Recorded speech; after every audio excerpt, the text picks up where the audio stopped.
इधर मूँह कर है ना माड़ा जा मूँह भी दिखा है ना तू सामने सूरज दे पै बैठा है इधर आ सही है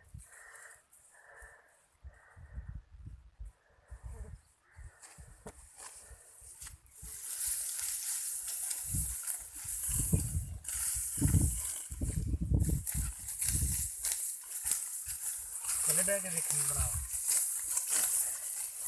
लेकिन अब क्या जिन्होंने की रनमरीदी उन्होंने वड्डी करा हेलो कोई सलाम वगैरह कोई गलबात कर ला नहीं वीडियो दे विच ही कर ला ना माड़ी जी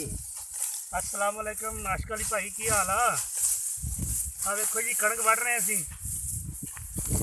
और नाशक अली साहब क्लिनिक से जाने